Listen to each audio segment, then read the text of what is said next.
So welcome. My name is Dr. Lara Starcevich, and you can actually call me Lara, or you can call me Dr. L. It does not matter to me. Um, just so you know, I do have a PhD in performance studies. I teach speech and drama.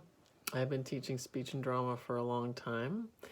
And I really love actually teaching this class. I started teaching this class a few years ago, and I just have found it to be very, very enlightening.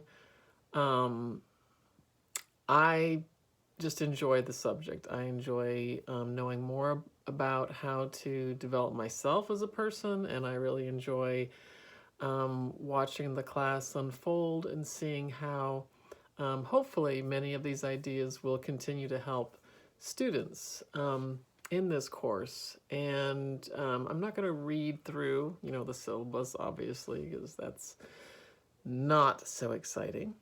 But I'm going to try to hit on a few of the important things and also get started with our little breaking the ice activity. Um, so yeah, this is an interpersonal communication class. We will only be meeting here online, and I know that's kind of strange, interpersonal communication online, but that's what we do a lot, right? That's what we have been doing a lot since the pandemic began and even before that. Um, so in a way, hopefully this course will be really useful to you if you find yourself having to really engage and connect with people in this digital world more and more. So that's really what this class is about. It's about how to communicate more effectively, how to listen better, how to deal with conflict situations in a more productive way.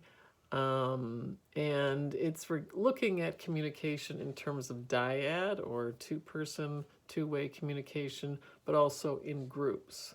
So all the different aspects of communication, and we'll be practicing that. We'll be doing exercises with that. You'll be doing certain research and creative assignments related to this. And there is a textbook. There are several different editions of this book.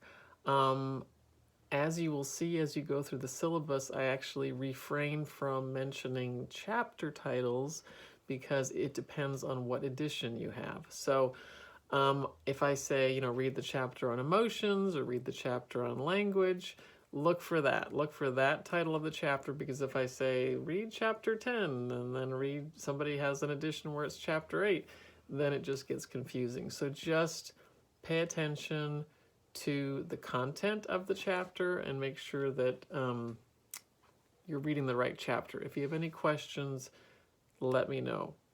You can call me. The office number that is listed on the syllabus is connected to my home cell phone.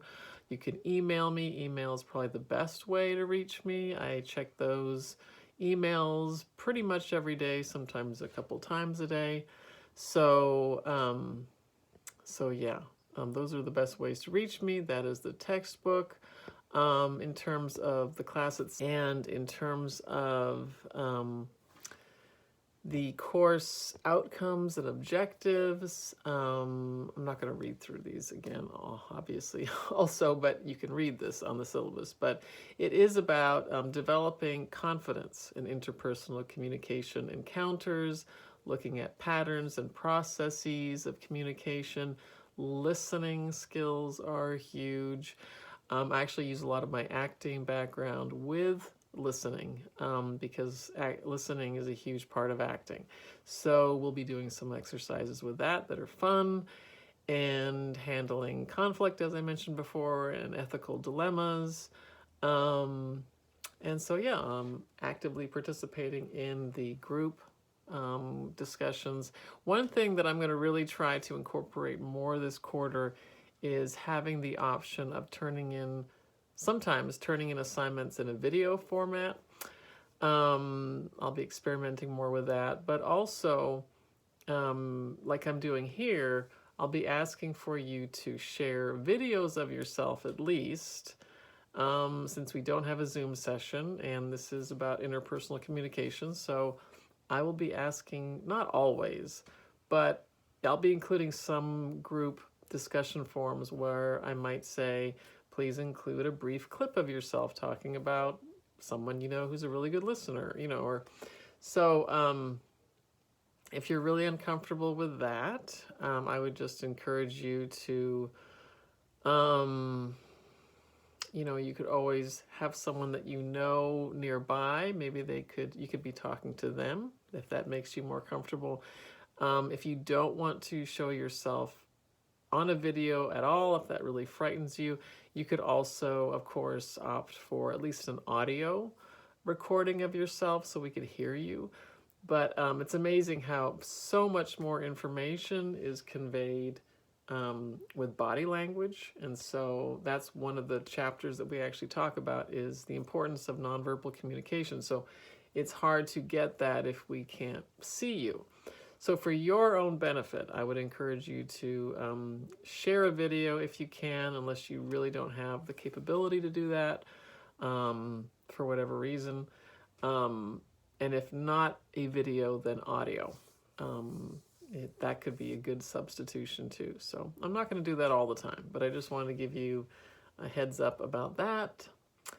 Anything else? If there are any situations where someone does have an emergency, I will make exceptions to due dates for things if there's a verifiable emergency. So sometimes things happen. You cannot let me know in the moment, of course, because it's an emergency. So as soon as you can let me know, please do. The other thing I've done ever since the pandemic began, actually, is I've incorporated a grace period of 2 days. All assignments have a due date, and then all assignments have a 2-day grace period. So I would encourage you to think about the due date, plan for the due date. But then if things come up and you get stressed, or who knows what happens, your computer malfunctions, you've got that grace period. If you use the grace period, you do not need to let me know.